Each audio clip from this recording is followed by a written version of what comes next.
प्रभावी शासन और लाभों को सही लाभार्थियों तक पहुंचाने के लिए सटीक आंकड़े आवश्यक हैं। राष्ट्रपति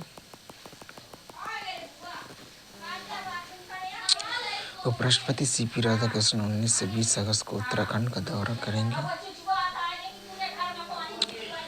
प्रधानमंत्री ने आत्मसम्मान, साहस, दृढ़ता को महत्व को दर्शाते संस्कृत सुभाषितम साझा किए हैं। प्रधानमंत्री से नरेंद्र मोदी के शक्ति की सप्तधारा संकल्प को साकार करने में जुटेगा कृषि और ग्रामीण विकास परिवार श्री शिवराज सिंह चौहान।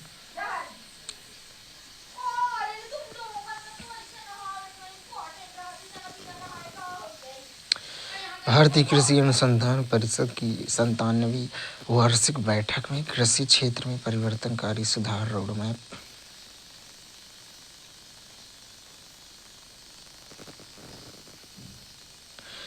पुणे में डिजिटल सार्वजनिक अवसंरचना और डिजिटल शासन पर खास जोर के साथ 7वें ब्रिक्स ICT कार्य समूह की बैठक जारी है।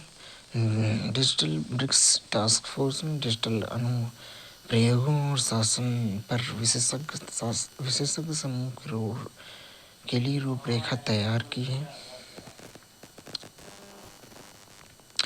छत्तीसगढ़ में संशोधित भारत नेट कार्यक्रम के कार्यान्वयन हेतु दूरसंचार विभाग की डिजिटल भारत निधि, छत्तीसगढ़ सरकार CSBIL, BSNL और CNIPCPS के बीच समझौता ज्ञापन पर हस्ताक्षर।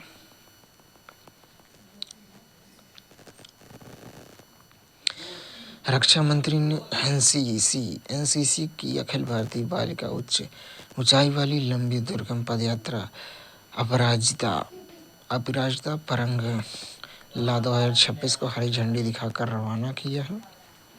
तीनों सेनाओं की महिलाओं के नेतृत्व में 28 कैडेट देश की सबसे चुनौतीपूर्ण मार्गों में से एक को पार करते हुए 250 किलोमीटर से 30 दिवसीय दुर्गम यात्रा करेंगी। श्री राजनाथ सिंह ने यह अभियान देश को नारी शक्ति के साहस, दृढ़ संकल्प और दृढ़ता की क्षमताओं का सशक्त प्रमाण है। यह ट्रैक लादर्रे परंगला दर्रे 5578 मीटर 18,300 फीट से होकर गुजरेगा। हिमाचल प्रदेश की स्पीति घाटी को लद्दाख के चांगथांग से जोड़ता है और इसे देश के सबसे चुनौतीपूर्ण उच्च ऊंचाई वाले दुर्गम पदयात्रा के रूप में माना जाता है।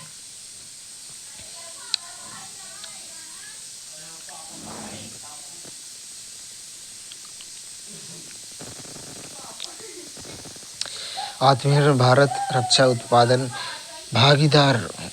उत्पादन विभाग ने सामरिक रूप से महत्वपूर्ण 405 वस्तुओं की 6ठी सकारात्मक स्वदेशीकरण सूची अधिसूचित की है।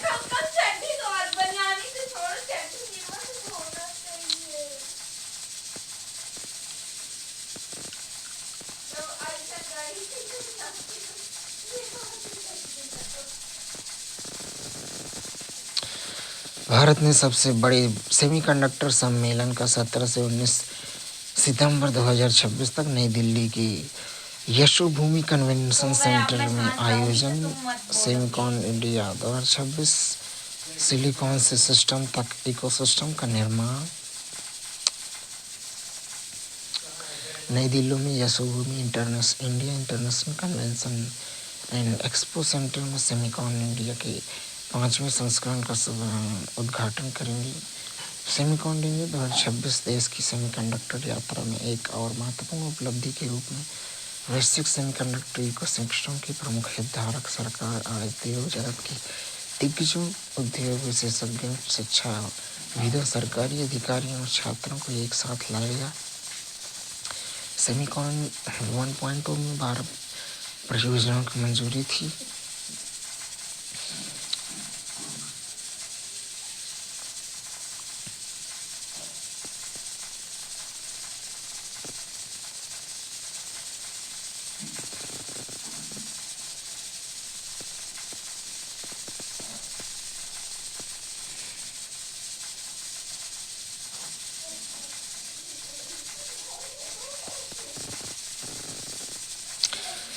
भारतीय विशिष्ट पहचान प्राधिकरण विशेष अभियान के तहत स्कूली बच्चों को आधार कार्ड में 2 करोड़ से अधिक अनिवार्य बायोमेट्रिक अपडेट पूरे किए गए हैं, जिसमें देश भर में 1.6 लाख स्कूल शामिल हैं। भारत ब्रिक्स पर्यावरण मंत्रियों की बैठक में भारत का जन केंद्रित और कार्यान्वयन पर्यावरण कार्यवाही का आह्वान।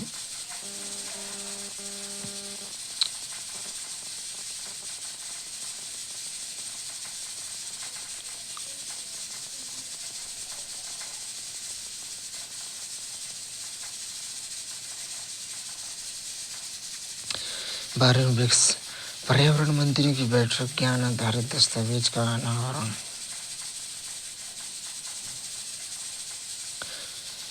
भारत में ब्रिक्स 2026 अध्यक्षता पर्यावरण जलवायु परिवर्तन सतत जीवन शैली को बढ़ावा देने के राष्ट्रीय अनुभव अग्रणी तरीकों सफलतापूर्वक कहानियां संकलन एकीकृत अग्नि प्रबंधन के लिए सर्वोत्तम तौर तरीकों के दृष्टिकोण का संकलन एकीकृत दृश्य आधारित हरित दृष्टिकोणों का संकलन विस्तारित उत्पादक उत्तरदायित्व और अग्रणी चक्रीय अर्थव्यवस्था के तौर तरीकों का संकलन क्षेत्रीय ग्रामीण बैंकों ने वित्त वर्ष 2025-26 के ऋण वितरण में मजबूत वृद्धि दर्ज की है। वित्त वर्ष 2025-26 के क्षेत्रीय ग्रामीण बैंकों का संकलन बकाया ऋण 10.3% बढ़कर 5.78 करोड़ रुपए हुआ है। औसत प्राथमिकता प्राप्त क्षेत्रों की उपलब्धि एनबीसी ने 91.7% तक पहुंच गई है। कमजोर वर्गों को दिया गया ऋण 3.49 लाख करोड़ रुपए पहुंच गया है। संस्थागत ऋण तक समावेशी पहुंच को बढ़ावा देने के लिए क्षेत्रीय ग्रामीण बैंकों की भूमिका को और मजबूत किया है। अपशिष्ट से वन तक रायचूर ने मियावाकी रूपांतरण के माध्यम से 22 एकड़ भूमि का पुनरुद्धार किया है। क्षेत्रीय श्रम आयुक्त केंद्रीय कानपुर के सुलह प्रयासों से आयुष कारखाने में 423 संविदा श्रमिकों को लाभ पहुंचाने का एक बड़ा समझौता हुआ। केंद्रीय मंत्री डॉक्टर जितेंद्र सिंह ने कहा, कृत्रिम बुद्धिमत्ता, क्वांटम तकनीकी, साइबर सुरक्षा और डिजिटल उपकरण तेजी से शासन में बदल रहे हैं।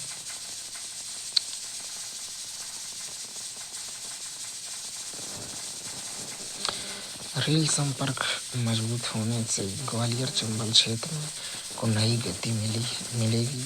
श्री अश्विनी वैष्णव ने कैलारस सबलगढ़ वीरपुर गैस परिवर्तन रेलखंड का उद्घाटन किया। ग्वालियर कैलारस रेल लाइन को वीरपुर तक विस्तारित करने को हरी झंडी दिखाई है।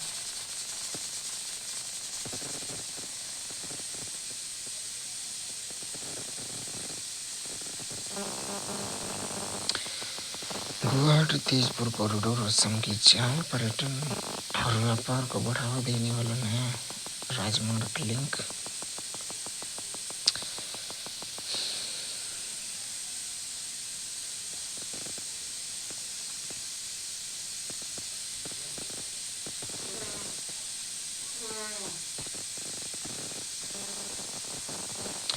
भारतीय राष्ट्रीय राजमार्ग प्राधिकरण ने देश में 121 toll plaza digital FASTag local pass सुविधा विस्तार किया है।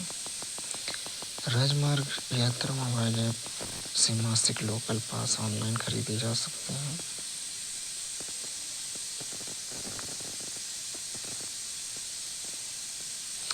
प्रधानमंत्री नरेंद्र मोदी ने शक्ति की शपथधारा संकल्प को साकार करने में जुटेगा कृषि और ग्रामीण विकास परिवार। श्री शिवराज सिंह चौहान।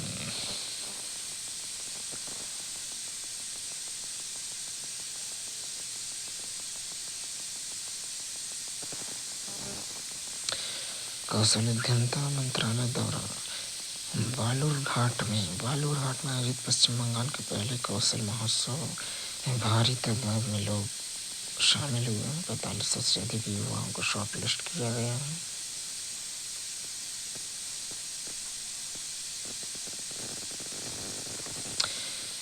युवा कार्यक्रम खेल मंत्रालय ने राष्ट्रीय खेल पुरस्कार 2025 की घोषणा की है।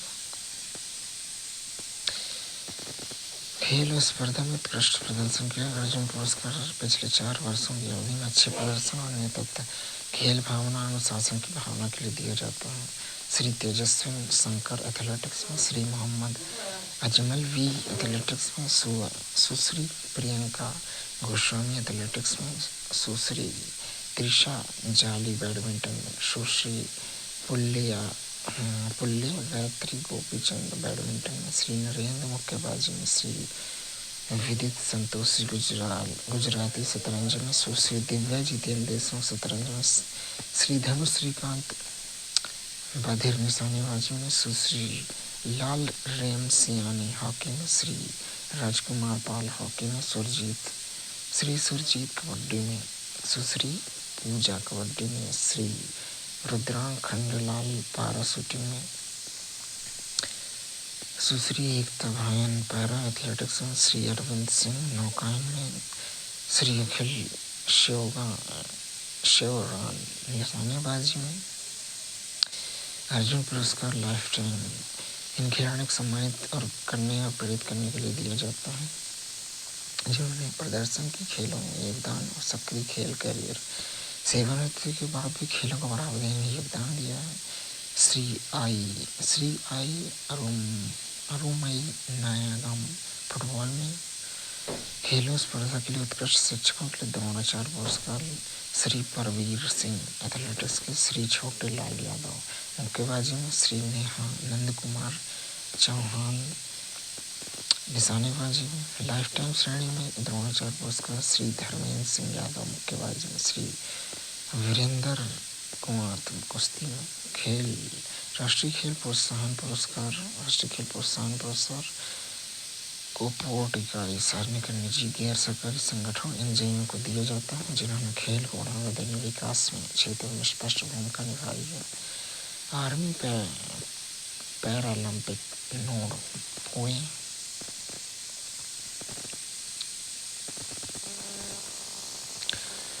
भारत का नारियल क्षेत्र जीवन वृक्ष से वैश्विक प्रसिद्धि तक। भारत का नारियल क्षेत्र आजीविका, कृषि विकास, सांस्कृतिक परंपराओं को संबल प्रदान करता है। लगभग 10 मिलियन किसानों सहित करीब 30 मिलियन लोग इस क्षेत्र पर निर्भर हैं। वैश्विक नारियल उत्पादन में भारत पहले स्थान पर है, जहां केरलम क्षेत्र में, तमिलनाडु उत्पादन में और आंध्र प्रदेश उत्पादकता में सबसे आगे है। भारत की निर्यात सूची पारंपरिक उत्पादों में आगे बढ़कर वर्जिन कोकोनट ऑयल, नारियल का दूध और एक्टिवेटेड कार्बन जैसे मूल्यवर्धित उत्पादों का विस्तारित हुआ है। वर्ष 2025-26 के दौरान 2175 हेक्टेयर का नया खेती के तहत जोड़ा गया है और जबकि 1672 हेक्टेयर का जीर्णोद्धार कवर किया गया है।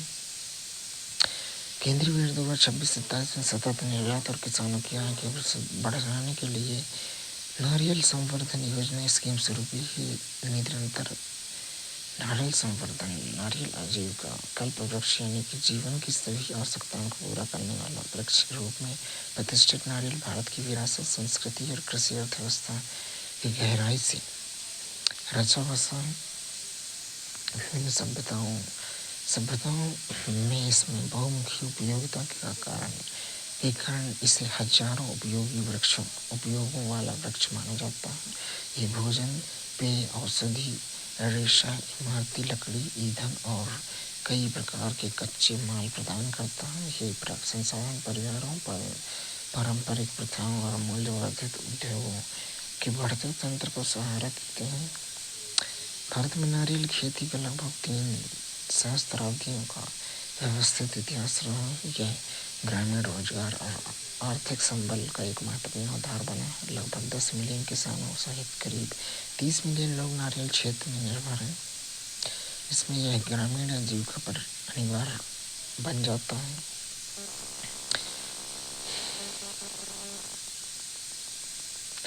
छत्तीसगढ़ के बस्तर पठार में किसान पारंपरिक रूप से धान, मोटे अनाज, मक्का और लघु वनोपज नारियल विकास बोर्ड के DSP फार्म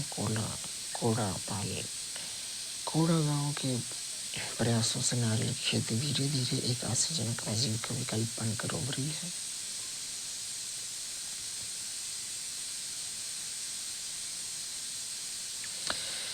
वैश्विक नारियल अर्थव्यवस्था में भारत का प्रमुख स्थान है।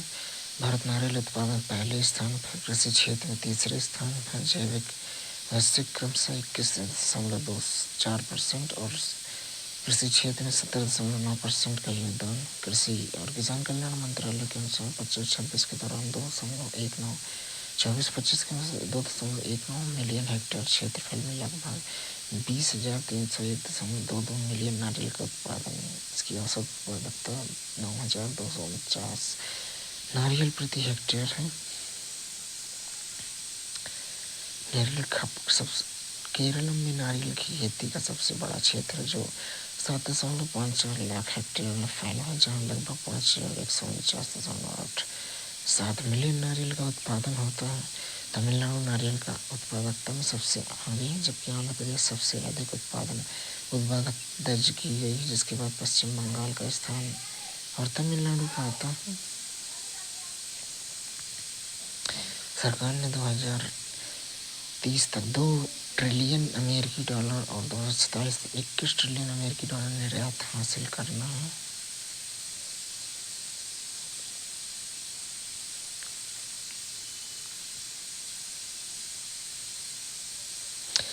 21 जनवरी 1981 को स्थापित नारियल विकास बोर्ड कृषि और किसान कल्याण मंत्रालय के तहत कार्य करता है।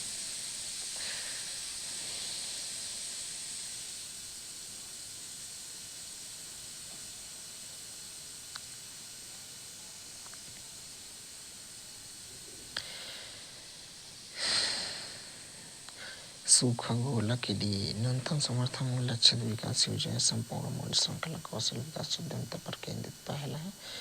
कोपरा के लिए MSP 2025-26 में लाभकारी मूल्य सुनिश्चित करना।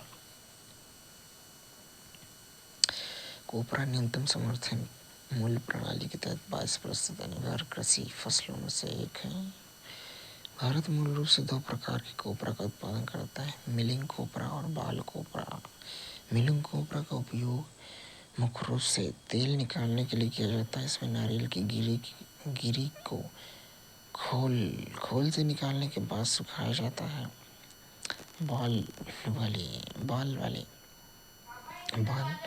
बाल कोपरा खाने योग्य कोपरा का उपयोग सूखे मेवे के रूप में और धार्मिक कार्यों में किया जाता है। इसे पूरे पके हुए नारियल को तब तक सुखाकर तैयार किया जाता है जब तक खोल के अंदर की गिरी नष्ट न हो जाए।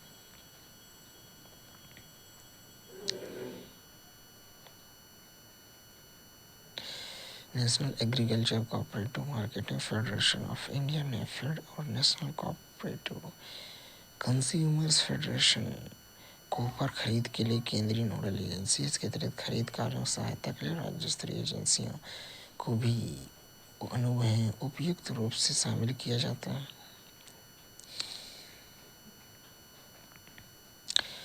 कोपरा का MSP 2026 के लिए 12,027 रुपये प्रति क्विंटल तय किया गया कोपरा, जबकि बाल कोपरा का 12,500 रुपये प्रति quintal MSP।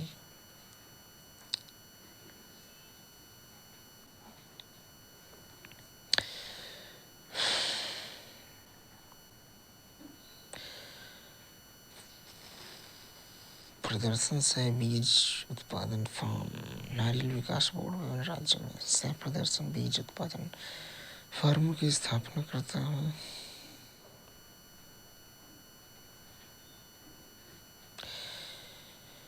Nucleus coconut seed garden स्थापना तो उच्च गुणवत्ता वाले नारियल के पौधे और उन्नत किस्म के पैदा करने के लिए बीज उद्योगों की स्थापना की सहायता 25-26 में 24 लाख रुपए आवंटित किए गए। छोटे नारियल नर्सरी की स्थापना 2025-26 में गुणवत्ता के पौधे की उत्पादकता बढ़ाने।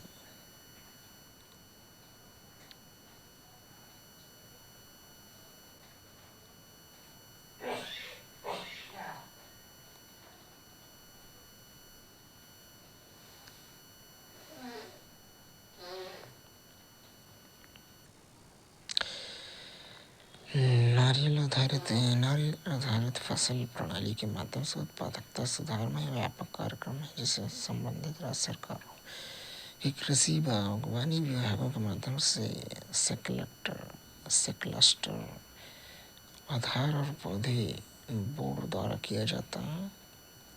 100% लागत सब्सिडी 42,000 रुपये प्रति हेक्टेयर। लाभार्थी 2 हेक्टेयर तक सीमित दो समान किसानों को समान किस्तों में दी जाती है। इसमें जल संसाधन निर्माण, जैविक खेती को बढ़ावा, कृषि यंत्रीकरण।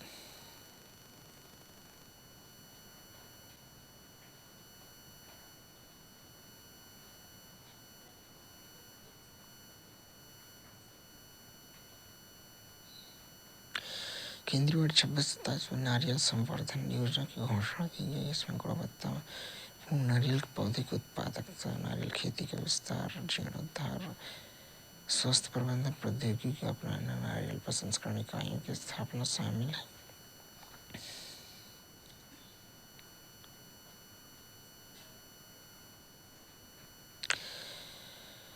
बोर्ड ने एक दशक से अधिक में फ्रेंड्स ऑफ कोकोनट ट्री कार्यक्रम चला रहा है। ये युवाओं को यांत्रिक उत्पादकता, यांत्रिक उपकरणों को पेड़ पर चढ़ाने, संपौध संरक्षण, उद्यमिता, संचार कौशल का प्रशिक्षण देता है। 2024-25 में के दौरान देश भर में 3,778 पेड़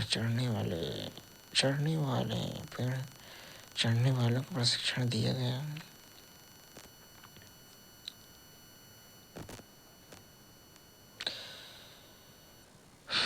2025 में बोर्ड ने नई पहल के माध्यम से स्वतंत्र प्रशिक्षण कार्यक्रम के उद्यम की ओर बढ़ाया है। कोको मित्र नारियल आरोग्य पर बल दिया है। प्रशिक्षित आरोग्यों को 6 से 10 सदस्यों की पंजीकृत इकाइयों को संगठित किया जाता है। समूह की अधिक चढ़ाई उपकरणों, पौध संरक्षण और औजारों और गतिशीलता मोबिलिटी सहायता से लैस किया जाता है। किसानों को समय पर सेवाएं दे सके। कीड़ा कौशल केंद्र उद्देश्य पूरे भारत में नारियल उत्पादकता केंद्र का एक नेटवर्क तैयार करना है। 15 सदस्यीय हस्तशिल्प उत्पादन समूहों को कानूनी संस्थाओं को पंजीकृत कराना है। नीरा निष्कर्षण और प्रसंस्करण प्रशिक्षण, तकनीकी प्रशिक्षण कार्यक्रम। नीरा नारियल के पुष्पक्रय के निकाला गया गैर किण्वन रस 0% अल्कोहल युक्त पौष्टिक पेय है के सुरक्षित और वैज्ञानिक निष्कर्षण प्रसंस्करण के नीरा लाइसेंसिंग प्राप्त FPO के 7 दिवसीय व्यावसायिक प्रशिक्षण प्रदान करता है।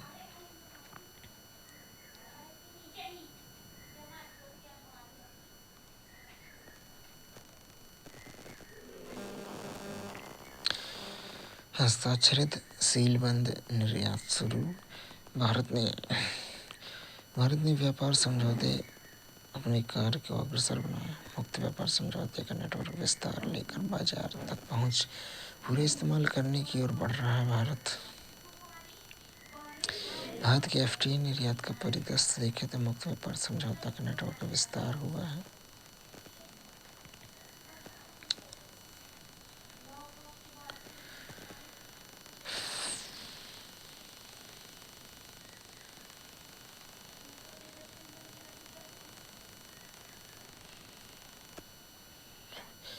FTA समूह में आसियान, FTA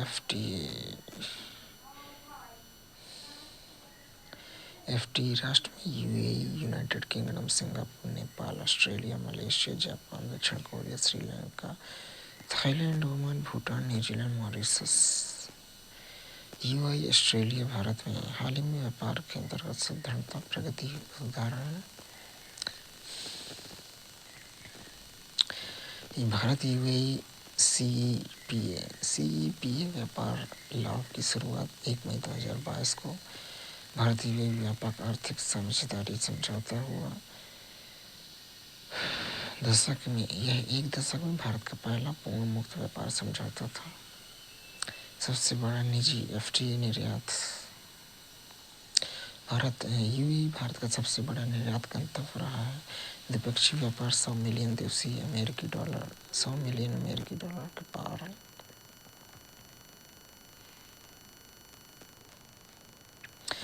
भारत ऑस्ट्रेलिया ईसीटीए एकल सफल व्यापार साझेदार का विस्तार। भारत ऑस्ट्रेलिया आर्थिक सहयोग और व्यापार समझौता ईसीटीए 29 दिसंबर 2022 को लागू हुआ।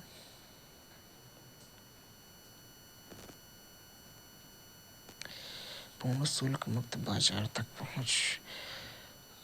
ऑस्ट्रेलिया ने अपनी 98.3% टैरिफ लाइनों पर तत्काल शून्य शुल्क पहुंच प्रदान की। 2026 से सभी भारतीय निर्यात ऑस्ट्रेलियाई बाजार में शून्य शुल्क पहुंच के लिए पात्र होंगे।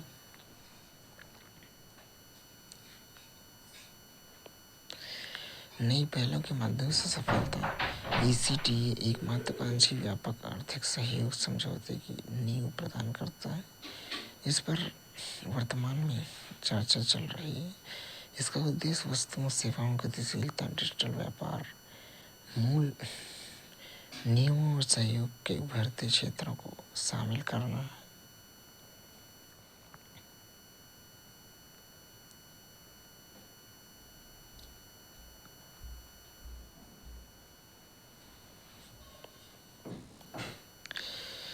मौजूदा एफटीए के अंतर्गत निर्यात सुविधा और उत्पाद विविधीकरण। निर्यातकों को एफटीए लाभ तक पहुंच प्रदान करना है। तरजीही मूल्य प्रमाण पत्र एक इस बात की पुष्टि करता है कि माल निर्धारित मूल नियमों का पूरा करता है।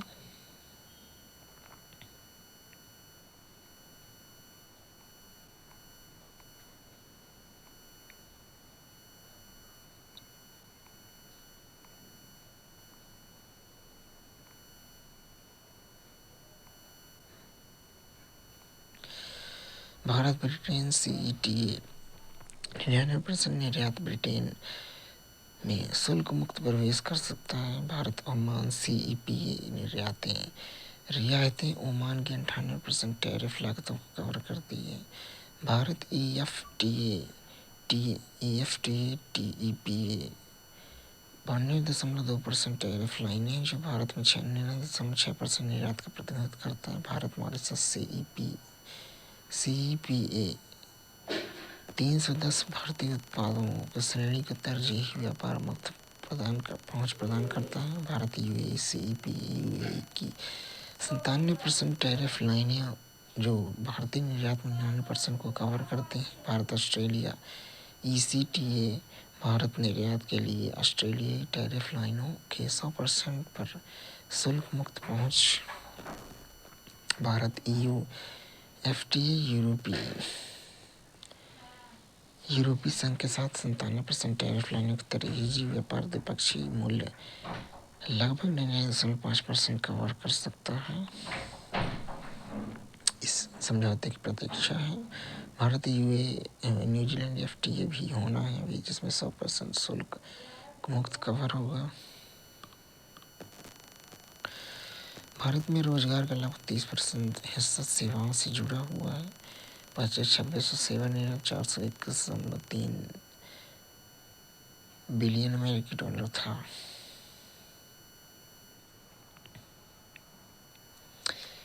भारत न्यूजीलैंड एफटीए 5,000 कुशल भारतीयों को 3 साल तक रहने के लिए निश्चित मार्ग प्रदान करता है। इसमें आईटी, इंजीनियरिंग, स्वास्थ्य सेवा, शिक्षा, निर्माण, आयुष, रोग, पाक कला और संगीत जैसे क्षेत्र शामिल है।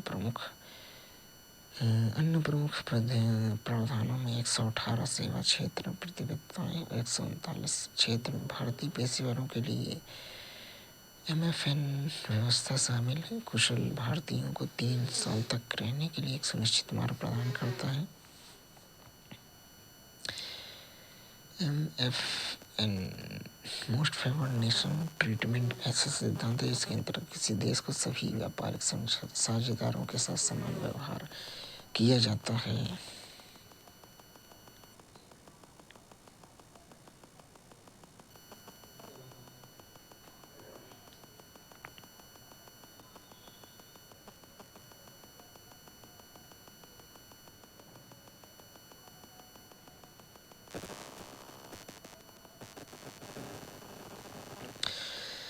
भारतीय प्रतिस्पर्धा आयोग ने जनरल अटलांटिक सिंगापुर एसी के प्राइवेट लिमिटेड द्वारा eco technology and services private limited की अतिरिक्त हिस्सेदारी के अधिग्रहण की मंजूरी दी है।